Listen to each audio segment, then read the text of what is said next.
Right, habari yako mdau wetu wa kipindi chetu pendwa cha Fix You with Kamrin. Majina yangu mimi naitwa Erin Kamgisha, natokea mbele ya screen yako tena kwa ajili ya part 2 ya kitabu cha Tuliza Moyo ambacho tumekifanyia part 1 na dada Lightness Liza, na sasa tunafanya part 2 ili tuweze kumalizia kile ambacho tulikusudia kukifanya.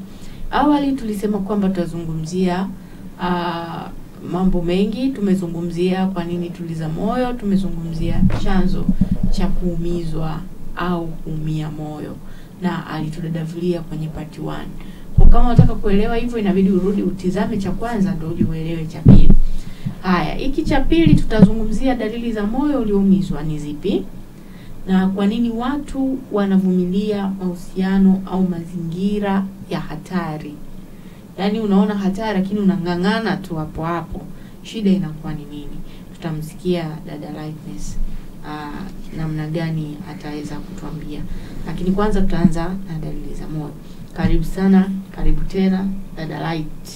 Asante. Nashukuru sana dada Irene, mama wa Fix You. Karibuni tena kwenye session ya pili wana Fix You.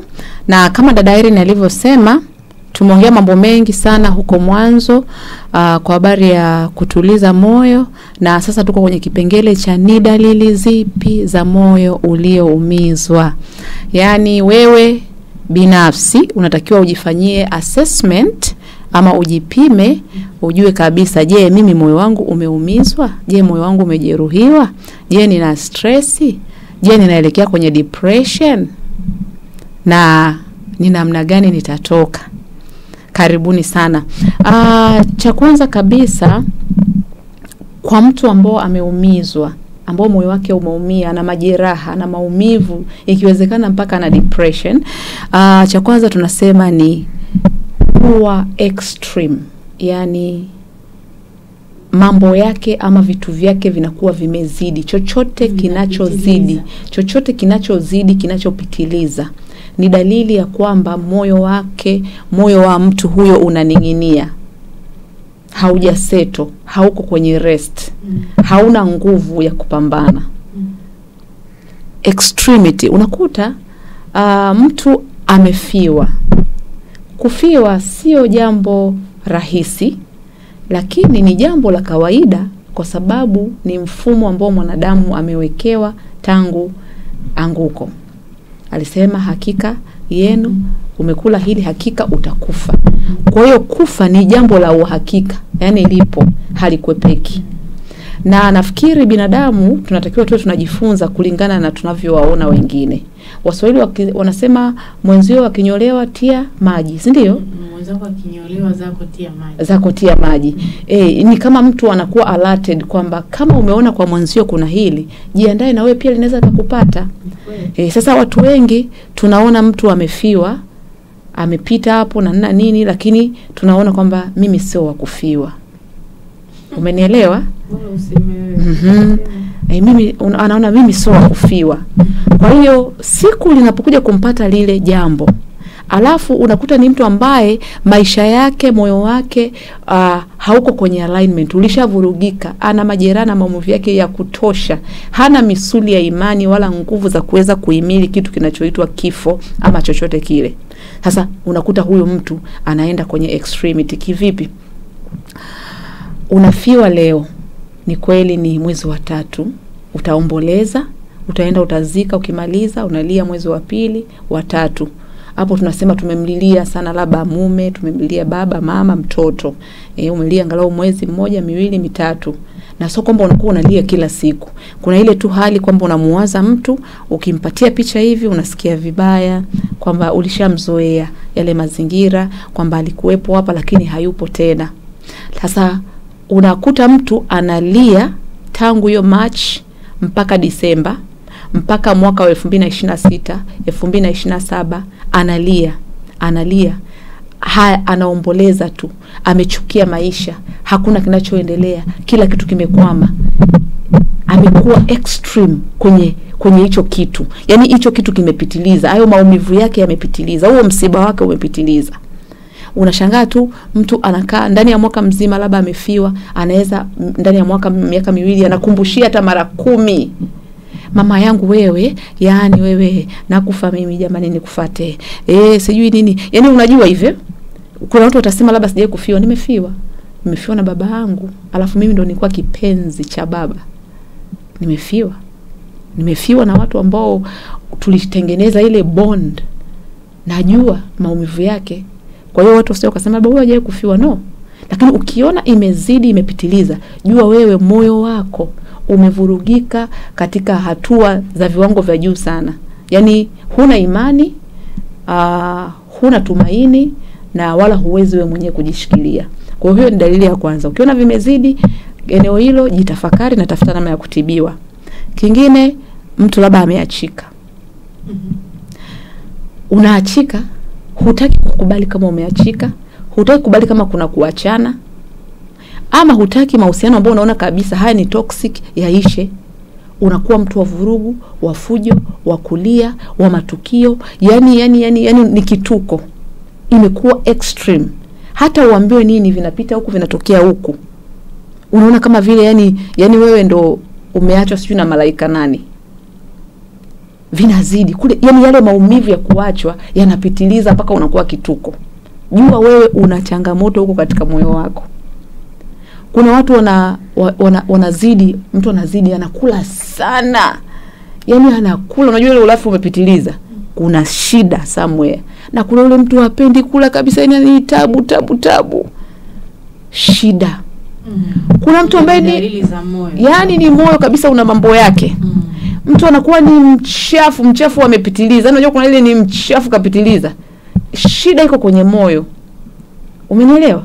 Kuna mtu anakuwa ni msafi, unajua msafi kiasi kwamba ukimwangalia unasema huyu anashikia na majini nini. Yaani msafi na yule amepitiliza, yani hataki chochote, yani hataki hata, yani macho yake na sport hadi vumbi ambalo wewe ukiliangalia mara 7 ulioni.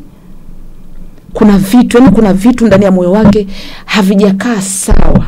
Kwa hiyo anatafuta namna fulani ya kutengeneza mazingira kama ya kumtuliza, ya kumfurahisha, ama ameshindwa yani kujiinua, kujiimarisha, kusonga hapo.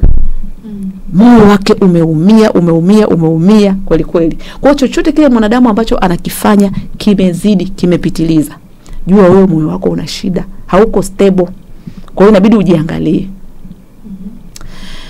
Kitu cha pili ni mtu kuwa controlling. Hapo wengi sana.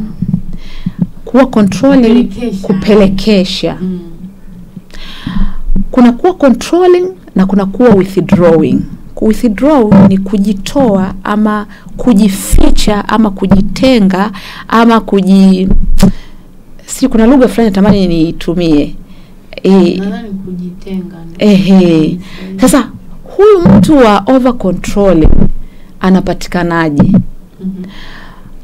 Mtoto, kumbuka nilisema katika kipindi cha kwanza kwamba mtu anatengenezwa na malezi, makuzi, mazingira, mila, tamaduni, mfumo na kila kitu. Sasa tuongelee kwenye malezi. Kwenye malezi, mtu kama aliteswa sana ama alidekezwa sana, alinyanyaswa sana ama alidekezwa sana, huyu mtu akikua atadevelop vitu viwili. Tumwangalie huyu ambaye aliteswa sana. Mara nyingi binadamu ana tabia ya kujiapiza. Asa najiapiza, nikiwa mkubwa nitapambana na maisha, nikifanikiwa nitahakikisha watu wanajua mimi ni bora, mimi ni wa thamani, walioninyanyasa wote nitawanyoosha. Kwa hiyo kile kitendo cha kunyanyaswa sana amejitengenezea fikra ndani yake ambao kwa kadri anavyozidi kukua anakuwa ni mtu ambaye ni controlling. Kule kwenye mambo ya mental health kuna mtu ambaye anakuwa tunasema ana personality disorder. Mkorofi, mpigaji, mtesaji, mnini, anataka kucontrol kila kitu, anataka kumiliki kila kitu. Kumbe huyu mtu aliteswa, alinyanyasika, alipitia maisha magumu. Sasa anatafuta namna na yeye ya kurudisha ule ubabe. Lakini mwingine aliyedekezwa sana, akaaminishwa yeye ni kila kitu. Yeye ni prince, yeye ni junior, yeye ni queen. Alafu wale waliomdekeza hawapo tena kwenye maisha yake. Anakuja kukutana na ulimwengu uliochanganyikiwa, anakutana na makanjanja ambayo hawezi, yani hawawezi kunyenyekea kwako, hawawezi kukudekeza, hawawezi kukuspoil. Watakupa neno, utadondokea huko. Hasa pale ndio mtu anaanza sasa kutafuta namna ya kupambana na yale mazingira. Kwa anatafuta namna ya kuwa controlling, kujimwambafai. Ama unakuta mwingine na withdraw kabisa, anakuwa weak. Na mara nyingi watu wanaokuwa controlling ni watu ambao wameweza kufanikiwa kukamata ile pesa. Ndio maana unasikia yeye anakuambia pata hela umjue. No, sio kwamba ile pesa sio kwamba pesa ndio ina tabia ya kumfanya mtu abadilike. Mtu tayari ana maumivu yake, ana majeraha ndani yake, ana visasi ndani yake, ana maapizo ndani yake ambao alishajiapia, lakini anakuwa hana nyenzo ya kuexercise vile vilivyojaa moyo wake. Kwa hiyo pesa ni mojawapo ya kati ya vitu ambavyo vinampa nguvu mtu ambaye alijeruhiwa sana ama alidekezwa sana kuweza overpower maisha ya watu. Kwa moja kumwangalia mtu kama huyo na ukao unajua kabisa huyu ni ana majeraha ya moyo, ameumizwa, kuna sehemu amepita. Sasa unakuwa na mume ambaye ni over controlling, kwa sababu muhanga wa kwanza wa maisha ya mwanaume ambaye alishajiapiza kwamba nitalipa kisasi katika haya maisha, nikiwa na pesa nitatawala, nitamiliki, muhanga wa kwanza anakuwa ni mke wake. Kwa sababu moyo si una majeraha. Moyo wenye majeraha hauna upendo. Moyo wenye majeraha haujali, hauhurumii. Kwa hiyo hauwezi kumtenganisha kwamba atawanyanyasa watu wengine baki, lakini mke wake atamlinda. Haiwezekani. Hasa watu wengi hawajui hilo. Wamepambana tu na roho mbaya, huyu ana nini? No. Kuna sehemu alipita akakandamizwa, akapondwa, akafirigiswa, sasa akaibuka na ile moyo, akaenda akaozeshwa, akaoa bila kutengenezwa, bila kupona. Tunaelewa? Kwa hiyo unaona kabisa huyu mtu ana shida ndani ya moyo wake, anahitaji matibabu. Unamkuta mtu ana anxiety, ana hofu ya kuachika, ana hofu ya kukosea. Yaani unajua kuna mtu ambaye yeye anataka tu awafurahishe watu. Ndio. Yaani atafanya kila kitu. Moyo nao ni dalili ya yes. Yaani moyo wake hauko vizuri, hauko aligned kabisa. Hana energy ndani yake. Yaani mtu ambaye moyo wake umeumizwa manake hana energy. Hana nguvu ndani yake. Hana nguvu kani ndani yake ambayo inamsaidia kuishi yeye kama yeye, kusimama yeye kama yeye, kujitegemea kama yeye, kujiamini yeye kama yeye. Hana. Umenielewa Kwa mtu anakuwa na hofu. Kuna mtu anakuwa na marafiki, yeye anafuata kila ambacho marafiki wanakisema kwa sababu hataki kuwapoteza wale marafiki. Ana hofu, nikiwapoteza nikakaa bila marafiki, maisha yangu yatakuwaje? Nikimpoteza huyu mtu, maisha yangu yataendaje? Nikiacha haya mahusiano ambayo yananipa tu hela lakini nanyanyasika, itakuwaje? Anakuwa na hizo hofu. Unajua kabisa huyu moyo wake hauko vizuri. Huyu ana shida kwenye vilindi vyake. Moja kwa moja unaona huyu ni mtu anahitaji nini? Msaada. Lakini kingine ambacho hiki ndo watu wengi wanatakiwa wajue ni mtu kutoweza kuhusiana na yeye mwenyewe. Na huku kutokuweza kuhusiana na mtu mwenyewe Irene kukoje?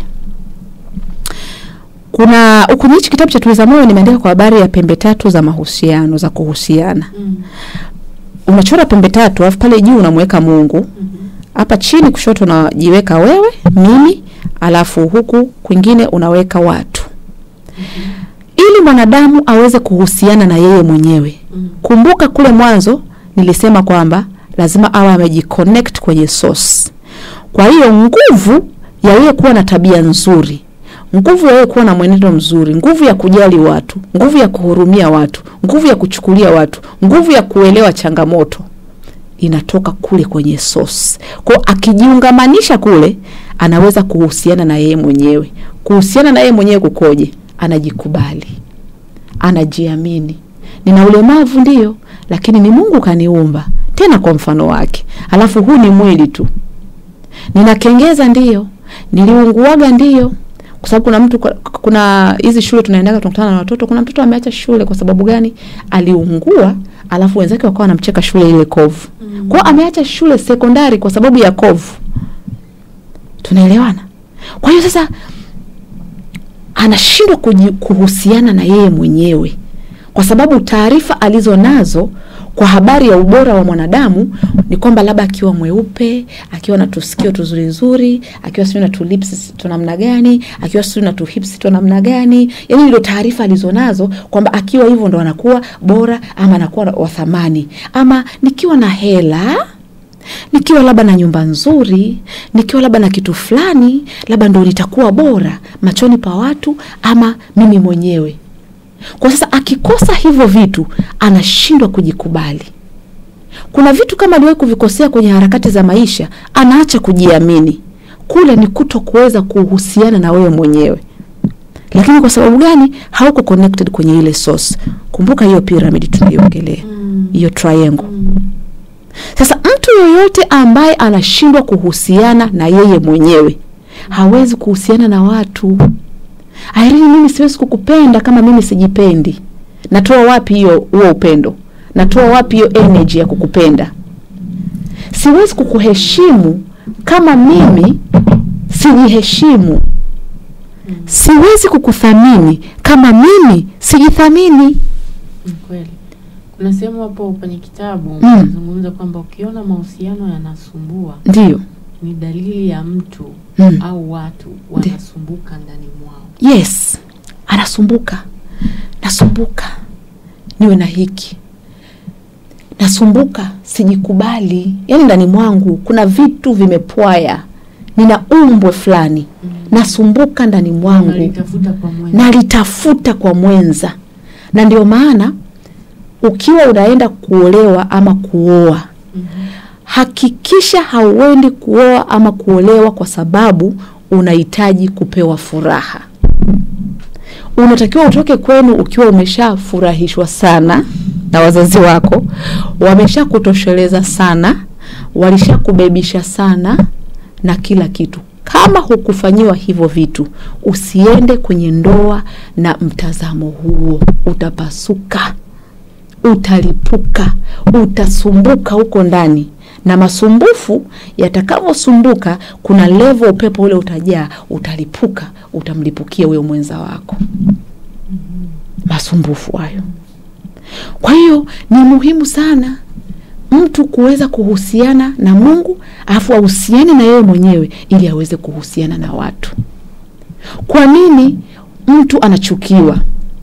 Unapokaa kwenye maumivu muda mrefu, yale maumivu mara nyingi yana hasili ya kuattract tabia. Ukiumizwa sana, utatafuta namna ya kuumiza wengine. Na ndio unasikiaga, amenisaliti, nitamlipiza kisasi. Ni nini kimeibua hiyo tabia ya kisasi? Usaliti. Ni usaliti. Kwa nini umefikia hatua hiyo? Moyo wako hauko vizuri.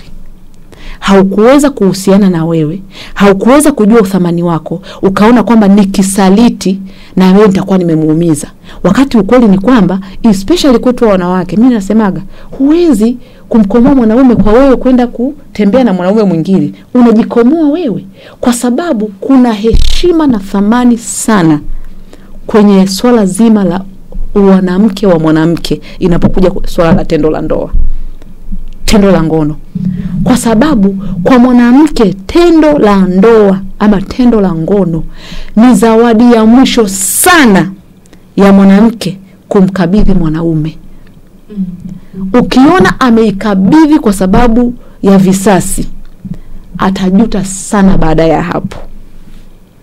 Akilikabidhi lile tendo kwa kisasi, nakwambia hata furahia hicho kisasi. Alafu mbaya zaidi, unafanya kisasi ambacho mwanaume hawezi kukiona.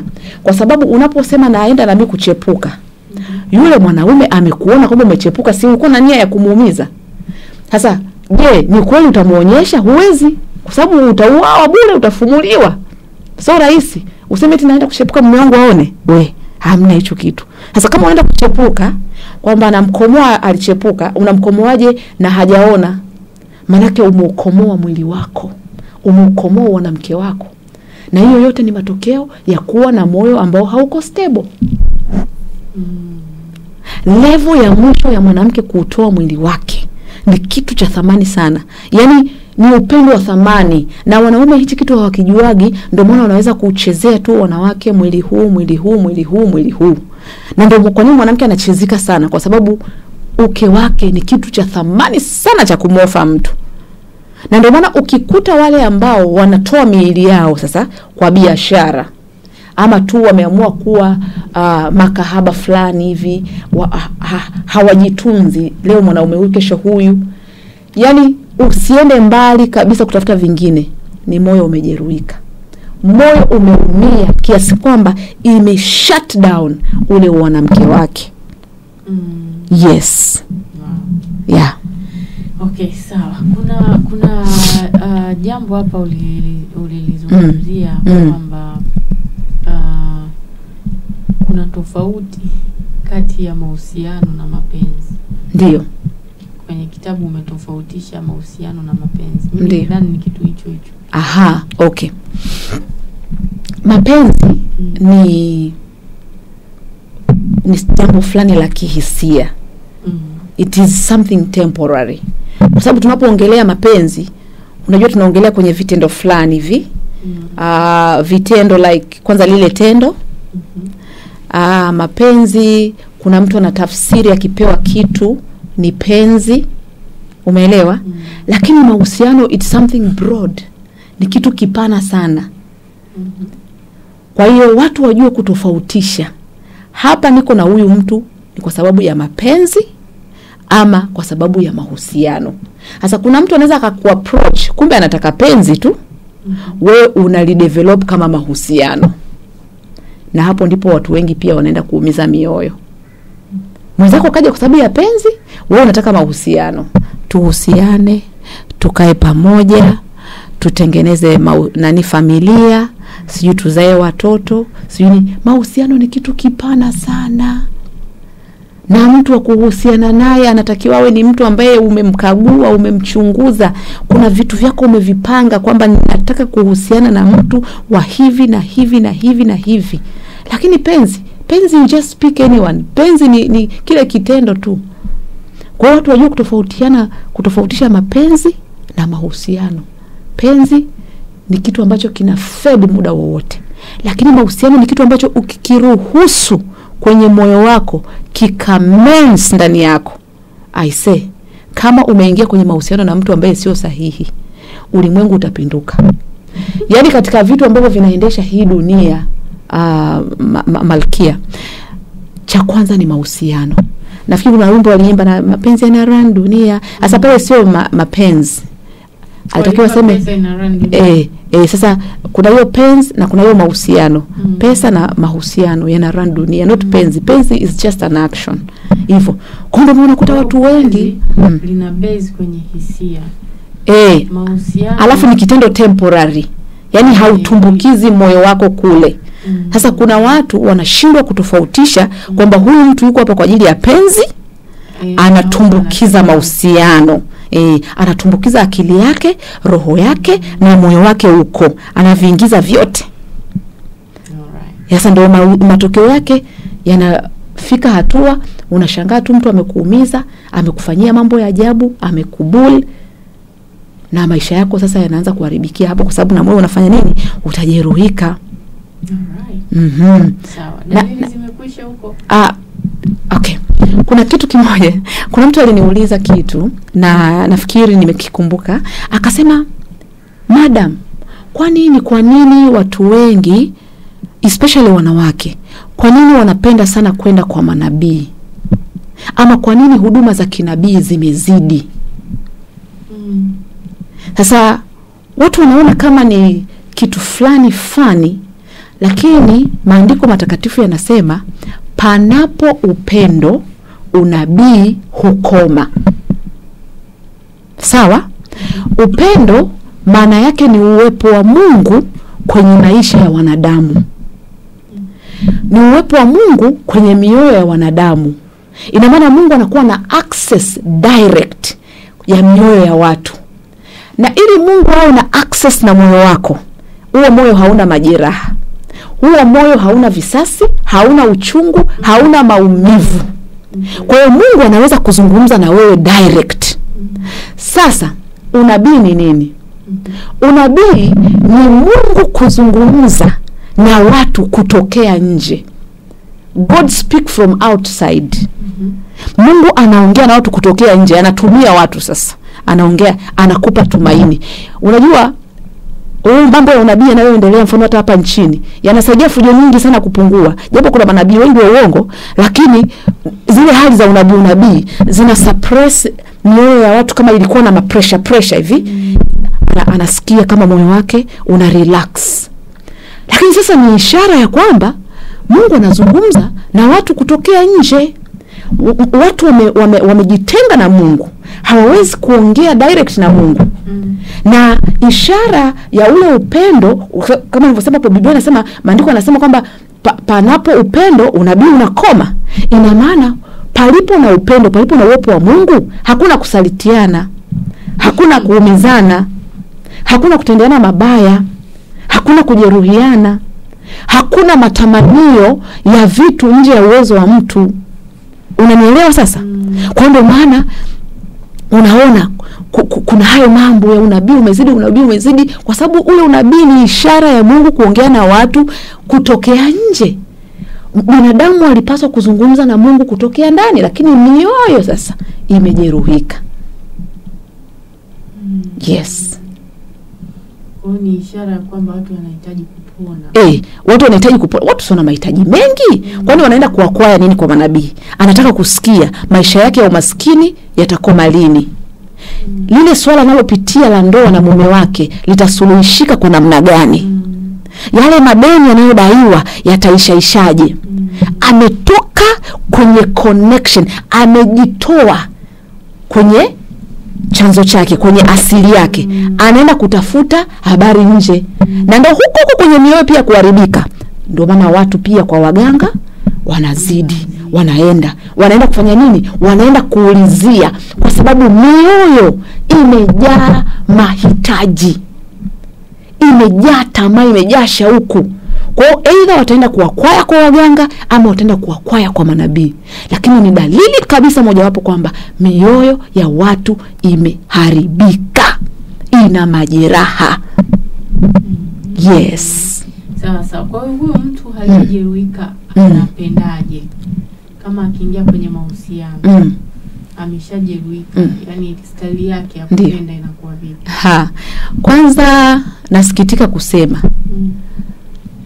mtu akiwa ana majeraha, ukienda kuhusiana naye, jiandae kuwa mgonjwa wa pili. Yeye ni mgonjwa wa kwanza, wewe ni wa pili. Iko hivi, hata kama yeye ameumia, mimi niko vizuri. Unaweza ukawa vizuri, alafu yeye ana majeraha. Lakini the moment umeshagundua huyu mtu hayuko vizuri, wewe ambaye uko vizuri, mtafutie msaada ili akae vizuri. Kwa sababu kwa kadri unavyozidi kuishi naye, mtu ambaye anakupigia kelele kila siku, anakupigia matusi, anakufanyia vituko, anakufanyia dharau. Tuseme mfano, tuchukulie labda mwanaume ambaye anakuja na kushusha hapo kitandani, sogea, apandishe mwingine.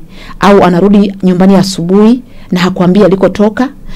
Anafanya maisha yake na hana mpangilio wowote wa kuthamini kwamba hii ni ndoa. Matukio fulani hivi anayafanya na kupiga, anatembea na dada wa kazi, anakupiga, anafanya nini. Wewe si ulikuwa tu vizuri na moyo wako. Lakini by the moment unaendelea kwenye hayo mahusiano ambayo hautafuti suluhisho, utajikuta sasa ni mtu wa kulia, wa kulalamika, wa kugombana. Mwisho siku tunarudi pale pale, kuna wale wa kulipiza kisasi, ujawa mgonjwa. Kwa ni hatari kubwa sana kujihusisha na mtu ambaye ana majeraha, kwa sababu mtu huyo energy anayotembea nayo ni energy ambayo iko chini sana. Yani energy yake ni ya huzuni, ni ya kero, ni ya mahasi. Asa atakupa energy gani? Kwa ni ngumu sana na ni mbaya sana kuhusiana na mtu ambaye anayo majeraha. Itaweza kama umempenda mtu jitahidi sana. Ndio maana kuna washauri, makansela, psychologist, lakini pia kuna watumishi wa Mungu ambako pia kwa watumishi wa Mungu wale ambao wamesimama kweli na Mungu, wanasema kweli wa Mungu na wana maarifa mazuri, wana neno la kumvusha mtu kabisa akatoka hapo akapona. Kwa hiyo ni hatari sana kujidanganya kwamba unaweza ukamudu mtu ambaye ana stress zake. Kuna kesi moja ya juzi nimeipokea, very sensitive. Mume anafanya mambo ya tendo kwa mke wake mbele za watoto. Yes. Na anamwambia tulia hapa, watoto njooni, angalieni. Lakini yule mwanamke bado yuko hapo. Anakwambia nitatokaje? Nashindwa kutoka. Kwa nini? Kuna tatizo hapo. Kuna mazingira ambayo yamemweka hapo. Yule mtu mwanaume amekuwa na ugonjwa ambao umemharibu maisha yake. Sasa amefika hatua amemharibu yule mwanamke mpaka mwanamke naye kawa mgonjwa. Sasa watu wengi watamtukana yule mwanamke, watamtukana, lakini ukweli ni kwamba sio kwamba yule mwanamke anashindwa kutoka pale. Kuna vitu vilishatokea ambavyo vimemuaminisha kwamba wewe huwezi maisha. Unajua Irene na watazamaji na wasikilizaji wetu, mwanadamu yoyote anapopita kwenye magumu kwa muda mrefu, moyo wake unakuwa mgumu. Hausikii chochote. Hautafsiri mambo vizuri tena, haujali tena, na kama nilivyosema mtu anaweza akapandikiziwa hofu. Mfano unaishi na mwanaume ambaye kila siku anakubula na kwambia angalia shape yako ilivyokaa kama parachichi lililopasuka. Angalia ile tumbo sio kama nini. Angalia ile miguu sio kama imeendaje. Angalia sijui bichwa nini. Macho yenyewe ukiangalia watu wanaonekana kama mshirikina. Sasa ukikaa unasema haya macho yangu ya kishirikina bora yaendelee kumwangalia mwanaume huyu. Yaani unakuwa ushaamini sasa kwamba macho yako yanafanana na washirikina, kwamba nikienda kwa mwanaume mwingine kama macho yake ya kishirikina ataniacha tu. Ama nikienda na ile tumbo langu, ama nikiwa sijui na ile shape la hivi, ama sijui miguu yangu imefanyaje, hakuna atakayenipenda. Kumbuka tayari ulishajeruhiwa moyo na moyo una mahitaji. Na yule mtu amekutesa sana kiasi kwamba amekuaminisha yani wewe uwezi. Yani bila yeye uwezi. Yani anakutesa mpaka anakuaminisha kwamba maisha ya mateso ndio haya. Lakini huyu mtu pia anayeteswa akavumilia hayo mateso, mwingine haanzi kwa huyo mume wake. Mwingine anaanzia huku chini alikotoka. Nimekuwa nashuhudia mama yangu labda anateswa. Umenielewa? Niliposhuhudia nikagundua kwamba hii ndio style ya ndoa. Kumbe mapenzi ndio yalivyo, ni kupigana tu, ni kuuana. Kwa hiyo na mimi ninapoenda kuolewa nikakutana na mwanaume ambaye ni abusive, nakumbuka kwamba okay, babangu mwenyewe alikuwa anampigia mama. Hii ndio style ya maisha. Huu ndio wema wa maisha. Haya ndio mahusiano. Unanielewa? Kwa kuna mazingira. Kwa hiyo hapo tayari umeshaingia kwenye kwa nini watu wanavumilia. Yes. Ambayo sio ni hatarishi. Na kwa dalili zote zinaonyesha mambo hayaendi vizuri, lakini mtu bado anatulia. Unakuta sio hayo mazingira tu amekutana nayo ukubwani. Mengi na kuhakikishia. Hakuna mtu anayekuwa kwenye ndoa yenye amani, anaona wazazi wake wanapendana, wanafurahi, wanaongea lugha nzuri. Alafu yeye akakutana na mtu mkatili akakaa hapo. Hakuna. Ni wachache sana. Wengi wao wameshuhudia ukatili kwa wazazi wao. Ameshuhudia mama anapigwa ngeta za maana. Ameshuhudia babake ni mlevi tu, akija hapo babake amempiga na frampeni kichwani, na ni mke amempiga mume na frampeni kichwani. Yule mtoto wa kiume naye akikua akikutana na mwanamke mkatili na anasema wanawake ndio walivyo, hata mamangu alikuwa hivyo. Au mwingine asipoweza kuyavumilia ile maisha anaamua kuretaliate. Yaani kuna mtu anachukua matukio katika namna chanya na mwingine hasi. Kuna mtu kama aliona mzazi wake anateswa, anakuwa anajiapiza mimi sitatesa mwanamke. Lakini mwingine anasema mama yangu alivyoteseka nitakukomesha na wewe. Kwa wengi unakuta anafanya yale mambo anafanya kulingana na ndio kama ule mfano wa watoto wawili waliolelewa na baba mlevi. Ndio. baba mlevi. Ndiyo. Sasa mmoja akakuwa akasema mimi sitagusa pombe maisha yangu yote. Ndiyo. Mwingine akakuwa akawa yani zaidi ya babake. Ndiyo. Ndiyo. Kama hiyo naosema kwamba kuna mtu analelewa anamwona labda mamake anateseka. Ndiyo. Mwingine akakuwa akaamua kuwa mtu bora sana. Ndiyo. Mume bora sana. Ndiyo. Mwingine akakuwa akasema kile alichopitia mama. Yani lazima na wewe komeshe. Kwa sasa unakuta ndo kama hivyo anavumilia. Au mwingine anaanza mahusiano, anazaa na mwanaume wa kwanza, anazaa na mwanaume wa pili. Yule wa kwanza amemtesa, akakimbia. Wa pili akaja akamtesa, akakimbia. Watatu, sasa mimi nitakuwa kukimbia tu haya mahusiano. Mimi tu nitakuwa wa kutoka.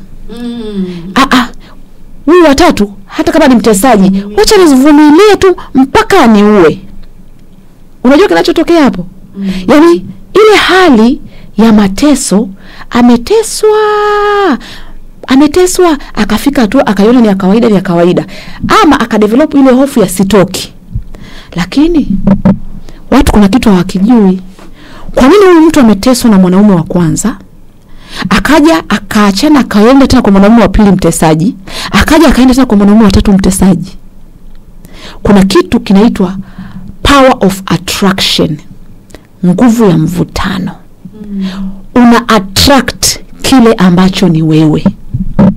Mimi sasa hivi Irene, nikiwa nina maumivu, nita attract watu wenye maumivu. Ndio maana umeandika kwenye kitabu chako kwamba tunapenda kwa jinsi tulivyo.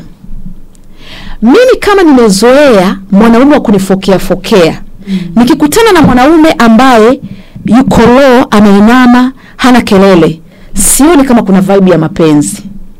Nimeshakariri. Yes, nimeshakariri kwamba ili nijue napendwa, lazima kuwe na kashikashi, anifokee, anijalijali, aniulize uko wapi? Kuna wanawake kabisa wanaumia, kwa nini mwanaume amuulize uko wapi? Sio nini? Kumbe ndani mwake ndivyo alivyo. Kuna namna ndani mwake ameshaitafsiri kwamba penzi ni purukushani, ni kukimbizana, ndio ishara ya nini? Ya kupendwa. Ndio maana kama ukisikia kuna kabila wanataniwaga kwamba bila, kwa sababu sasa ni watani wangu, acha niwaseme. Wakuria wanasema ili penzi linoge lazima mwanamke apigwe. Unajua ni nini? Kuna yale mazingira walishayazoelea, yalishatengenezwa, mfumo umewekewa kwamba ukipigwa ndio ishara ya penzi lipo, kujaliwa kupo, mtu anashughulika na maisha yako. Hivyo ndivyo vitu ambavyo vinawafanya watu wanakaa kwenye maumivu, kwenye mahusiano ambayo yananyanyasa, yanadhalilisha. Je, uchumi? Hiyo inakuja. Katika mojawapo ni kitu ambacho pia tunasema ni uchumi. Sasa kabla sijaenda kwenye uchumi, subiri kwanza nimalize hapo.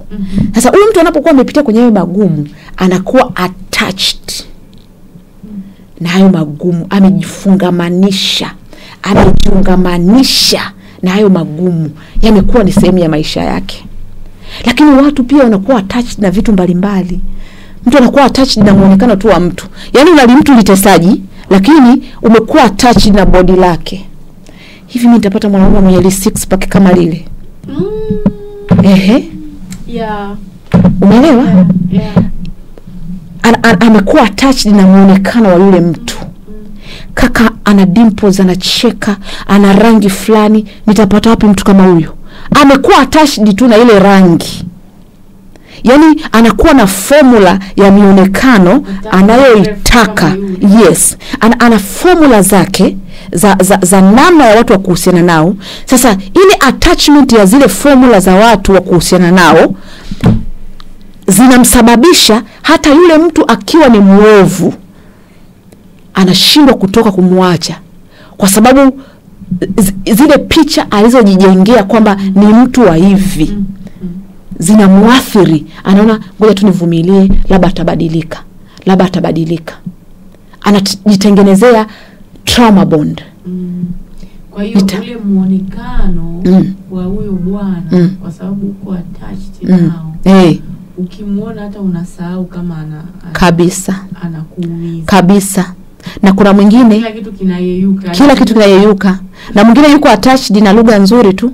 Mtu anakunyanyasa, lakini akishaona umetibuka sana anajua kusema I'm sorry baby, you know me. Kuna wakati na kwa kama nachanganyikiwa hivi, baby I'm sorry. Sasa zile I'm sorry na ile lugha mtu anakuwa attached nayo, akisikia tule kama yuka na yeyuka, ameomba msamaha, kesho anapigwa tena tukio. Chuo tulikuwa na rafiki yetu aina hiyo. Jamaa mkorofi. Ndio. Lakini akitibua anarudi na lugha. Bwana hivi na hivi. Sasa nyie huku mmeshamshauri huyu mtu. Ndio. Bwana mambo hayako hivyo, haitaki kuwa hivyo. Toka. Yeye mwenzako kashaji attach na lugha fulani. Picha inaanza anakuja na maua. Ndio. Ile tu alafu anategea aisee alikuwa na akili. Anategea tupo tulikuwa na hostel mtu yote anaweza kaja. Kwa hiyo anategea tupo wote marafiki zake. Si unajua watu wakigombana tunawashauri sana. Na sasa wakipatana wawili kumbe yule anaenda kumwambia fulani na fulani ulikuwa ananiambia nikuache. Kwa hiyo anategea tupo sasa wapambe nuksi. Anakuja na maua yake. Na maua. Aibu unayoona sasa. Hatari. Na kuna watu mimi nawajua lugha yao ama uraibu wao ni maua. Yaani mwanaume anaweza kumfanyia chochote, lakini akishaletewa tuwa ameyeyuka. Ametengeneza attachment ya languages za mapenzi. Ndio zile maarifa niliwaambia, maarifa yanaweza yakakuharibu. Maarifa fulani hivi, ikiwa hivi ni hivi na hivi na hivi, kumbe unakaa tu kwenye maharibifu hivyo. Yes. Na kingine ndo kama hiko tunasema kwamba hofu ya kuanza upya. Hofu ya kuanza upya. Nimejenga naye, nimemkuta na suruali imechanika, naanzaje? Naanzaje kusimama upya? Hapa atuambii watu waachane, kwa sababu Mungu hapendi kuachana. Lakini kuna relationships ambazo tunasema ni hatarishi kwa maisha. Very toxic, detrimental kabisa. Yaani unaona kabisa huyu mtu anakufa muda wote. Hizo ndio tunaziongelea. To start. Anakuwa anaogopa kuanza. Mimi kabisa nimemkuta hana kitu, alafu ndio alichofia huyu aliochomwa na mama. Ndio hicho. Na huyu mmoja nilikuwa naongea naye juzi. Mimi Delight nimemkuta hana kitu. Nimepambana na mitaji nimemuongezea. Nimesimamia nyumba tumejenga. Lakini matukio anayoyafanya mwanaume tena kwa watoto. Lakini anaiangalia ile nyumba. Lakini kuna mambo mengi hapo. Kuna ile attachment nimekwambia, kuna ile distraction, mtu anakufanya mpaka unajiona less of nothing. Yaani unajiona wewe sio kitu, wewe ni takataka. Kuna challenge moja niliifanya ya watu kujikubali. Nikaeleza. Na kipengele hicho kiongelea kwamba mtu anaweza kukufanya ukajiona si kitu. Wadada walikuwa wanatumia picha. Anakwambia Delight, naomba niangalie nilivyo na hii shape. Ukimwangalia unasema my God, Mungu anaumba. Lakini kwa sababu kuna mwanaume alishamwambia yani wewe ni kimbofa, sijui ni kitakataka gani ni kinini, anakuambia nisijikubali kabisa. Yaani naogopa hata kutokezea. Hebu niangalie mimi ni huyu. Mtu amekupiga, amekuaminisha kwamba wewe sio kitu. Ule muonekano ambao ulikuwa unaonekana nao ameuvuruga kiasi kwamba wewe hujioni. Na ndio maana kwenye upande wa malezi huwa tunasisitiza sana baba awe na maneno ya busara kwa mtoto wake wa kike.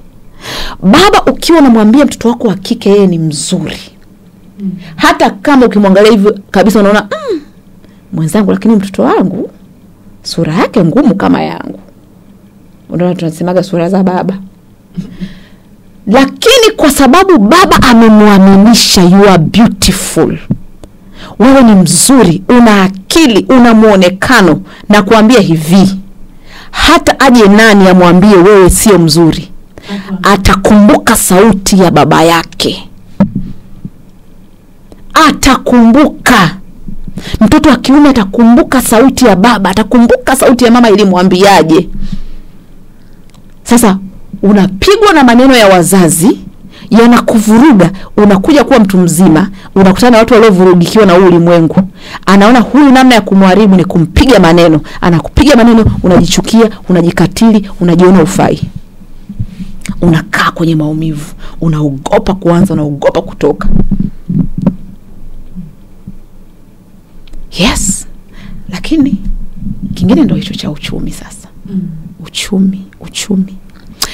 Na hapa naamini watazamaji wengi watakuwa wananiangalia, wanaume kwa wanawake. Tumetengenezewa desturi ya kwamba mwanaume ndio mtafutaji. Huo ni ukweli. Na mwanaume ndio mtunza familia. Huo ni ukweli. Na hiyo ni energy ya wanaume. Yaani mwanaume yote ukitaka kuwa na nguvu ya kumiliki na kutawala, sio kunyanyasa. Kumiliki na kutawala kama Mungu alivyokuagiza. Sio kunyanyasa. Ni muhimu uwe na pesa. Ni muhimu uwe na pesa na utunze familia. Ni muhimu uwe na hekima. Ni muhimu uwe na busara. Sasa katika haya ninayoyasema, wanawake wengi kwa sababu waliaminishwa mwanaume ndio mtafutaji na mtunzaji, anatulia hapo. Anajibweteka hapo. Yanapokuja mambo kama haya sasa ya mtu ameshabadilika ufahamu, aidha kwa kubadilishwa ama kwa kujibadilisha yeye mwenyewe, mwanamke pale sasa ndo anaanza kugundua kwamba ulimwengu sio wangu, haunifai, lakini nina watoto, ninaanzaje? Toxic, unapigwa, unanyanyaswa, unafanywa vituko, mambo machafu, yani hayasemeki hata hapa katika mtandao. Lakini upo kwa nini? Hujiwezi kiuchumi. Ulishakaa hapo, ulishajiaminisha kwamba mwanaume ndo anafanya kila kitu.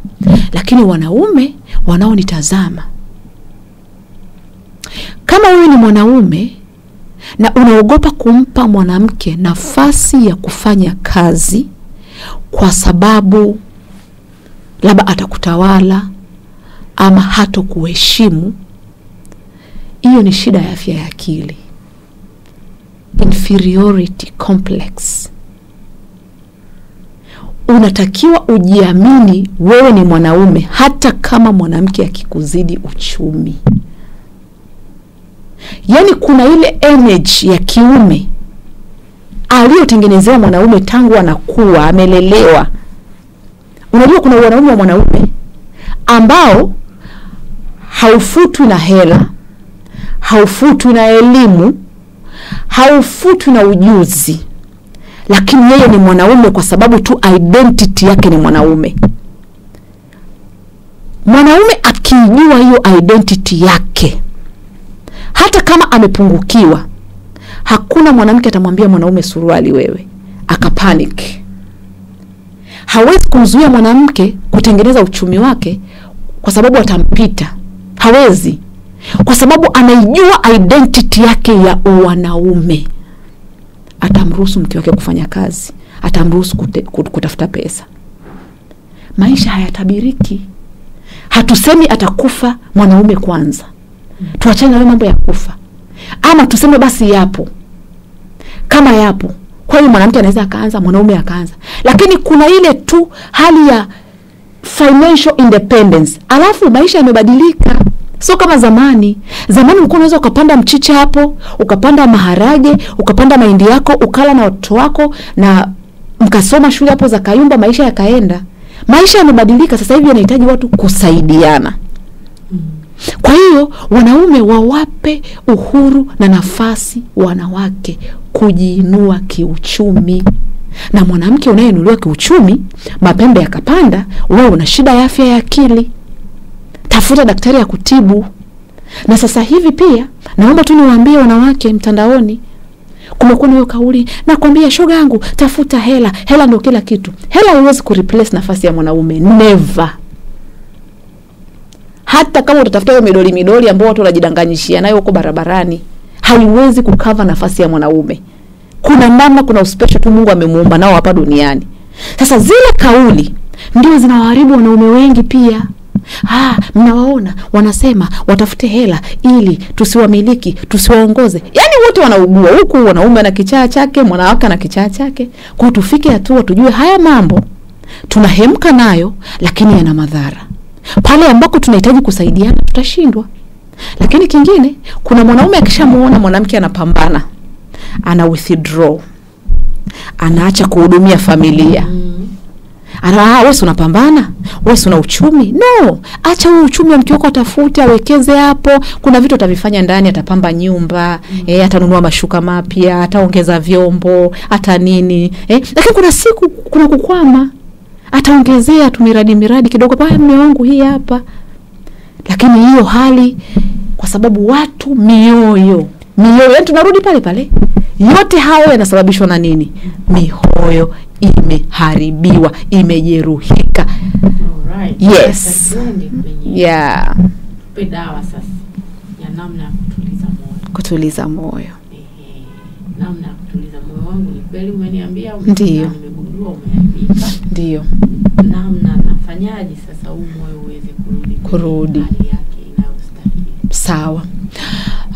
Cha kwanza kabisa, kumbuka nilikwambia tumeumbwa katika roho na mwili. Na binadamu ambaye amejidisconnect na chanzo chake ambaye ni Mungu, moja kwa moja huyu moyo wake utakuwa hatarini. Kwa hiyo kwa anayesikia hii sauti ama hii video, maana yake ninamshauri arudi kwenye chanzo chake. Atafute ushirika wake na Mungu. Huwezi kutoboa. Hata ukienda kwa waganga utachanganyikiwa. Huwezi kutoboa. Rudi kwa Mungu, akuelekeze ni namna gani utashinda hizo changamoto. Na ndio maana kuna sehemu za ibada. Na nenda sehemu za ibada ambazo zinaongelea vitu ambavyo unaona kabisa hivi ni vya uponyaji, sio vya kwenda tena kukuchanganya. Maana kuna watu wanaenda kwenye ibada ameshaambiwa njoo hapa utapata utajiri. Akienda kule na utajiri wenyewe haupati, anazidi kupata frustration. Njoo hapo utapata mtoto. No! Nenda sehemu ambayo itautengeneza moyo wako, itaufinyanga na kutoa zile takataka ambazo zilijaa ndani ya moyo. Yale matamanio, mahitaji, matarajio yaliyojaa yakaziba moyo wako. Nenda sehemu kama hizo ambapo unasikia kabisa wakikaa wanazungumzia kwa habari ya connection yako na Mungu. Mwanadamu kumfanyia Mungu ibada. Umeelewa? Mwanadamu kutoka kwenye utegemezi. Anasema tazama, ndege wa angani, hawapandi, hawavuni, lakini wanakula, wanamea. Tazama maua, Mungu alivyoyavisha. Lakini mwanadamu yeye haoni, anatafuta vitu nje ya Mungu. Turudi, cha kwanza tujiconnect na source yetu.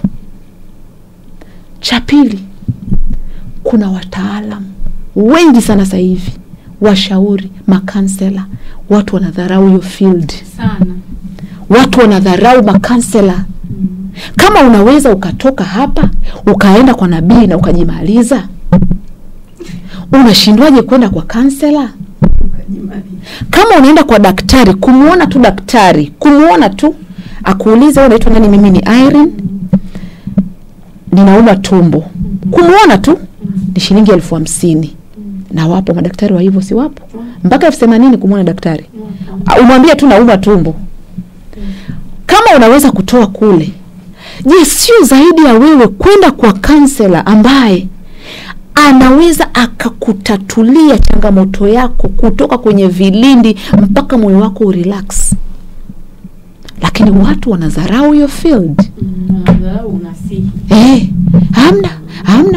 Anataka tu mtu wa kumhamasisha, lakini lazima upate mtu wa kukusaidia kutoka katika hapo ulipo. Na mwisho wa siku ukishapata kukutana hao watu na elimu hizo zitakusaidia. Utajua namna ya kukabiliana na changamoto. Kwa changamoto ikija, kama wewe ni mtu unayesoma maandiko matakatifu, utajua hii ni size yangu. Ikija utajua kabisa Mungu ameniamini. Mungu anasema sitamjaribu mtu kuliko awezavyo. Na majaribu hayana budi kuja kwenu na Mungu atatoa mlango wa kutokea. Manake wewe umerudi kwenye source, ukajua lile andiko, unapata nguvu ya kutoka hapo. Basi si huko umekutana na wataalamu wana saikolojia wamekuvusha hapo. Lakini bado nasisitiza turudi kwenye chanzo ambacho ni Mungu. Ukimtegemea Mungu, hata kama hauna hela ya chakula, hautaogopa kwamba nitakufa njaa, kwa sababu nikifa kuna mahali naenda, ni mwili unakufa, sio mimi. Ukimtegemea Mungu utajua kesho yangu inakuja. Leo nimekosa lakini kesho nitapata. Ukimtegemea Mungu manake utajua pendo lake likoje. Halichangamani na huzuni. Halina kipimo. Utaacha kutafuta upendo wa mwanadamu. Utaacha kulilia upendo wa mwanaume, wa mwanamke. Utaacha kulilia upendo wa mashosti wamekugeuka. Hautachanganyikiwa biashara imekufa, unajua tu kabisa Mungu hii imekufa, nifanye nini niinuke tena? Atakupa maarifa. Maandiko matakatifu yanasema kwa sababu umeyakataa maarifa na mimi nimekukataa wewe. Ni hivyo. Amazing. Anaitwa Dada Lightness Liza. Madini yote anayoyatema haya ameyazungumzia kwenye kitabu chake Tuliza Moyo, na ndio hicho kimetupa parts mbili. Tumeongea cha kwanza kijaeleweka, akasema ngoja tuweke cha pili tuweze kumuelewa vizuri points zake. Na mpaka hapo nadhani tumefika mwisho. Majina yangu mimi naitwa Erika Mgisha na huyu ni Lightness Liza. Una changamoto yoyote muone yeye. Tunaweza tena kutuambia yes. Unapatikana vipi mitandaoni? Sawa. Unahitaji kupata, maana siku hizi mitandao imerahisisha baba. Yeah, karibuni sana. Mimi Facebook napatikana kama Moyo wa Mama Lightness, na Instagram napatikana kama Moyo wa Mama, TikTok kama Moyo wa Mama, na YouTube kama Moyo wa Mama. Namba zangu za simu ni 0752525288. Karibu pia tunapatikana ofisini, ukitaka online counseling, ukitaka ofisini tupo. Namba za simu ndio hizo hapo. Tunatoa huduma mbalimbali, tunafundisha pia vikundi vya wamama. Dada Irene, kama kuna wamama wanahitaji semina za ndoa, za mahusiano, za stress management, lakini pia kama wanahitaji masuala ya malezi tunafanya. Lakini pia tunaenda mashuleni, tunaanza kuwatengeneza watoto wetu tangu wakiwa wadogo, ili kusudi wasije kuingia kwenye shida ya afya akili ambayo inaendelea sasa hivi. Yes, kwa hiyo shule zote pia tunazikaribisha, wanaweza wakatupigia tukaenda kutoa elimu pia mashuleni. Asante. Alright. Naitwa Lightness Liza, alikuwa na mimi hapa kwenye Fix You na Cameroon. Majina yangu mimi naitwa Erika Mgisha, nitafute Instagram kama Erika Mgisha _ Facebook, TikTok, Twitter ambayo sasa hivi inajulikana kama X. Unaweza ukanipata kwa majina yangu hayo, Irene Kamugisha. Nitafurahi sana kama umetazama video hii, utanifanya mimi kuwa rafiki yako wa mtandaoni kwa kusubscribe. Hakikisha una like kama umependa, kama hujapenda basi usilike. Unaweza pia ukaniachia mawazo yako hapo chini kwenye comments. Nitafurahi sana ukinipa kazi mimi ya kufanya. Yaani niambie katika hiyo mada mimi nataka mrudi muongelee kitu fulani. Yaani nitafurahi sana ukinipa kazi ya kufanya kwa ajili yako uweze kuwa bora zaidi. Na kushukuru sana, tukutane tena kwenye episode ijayo.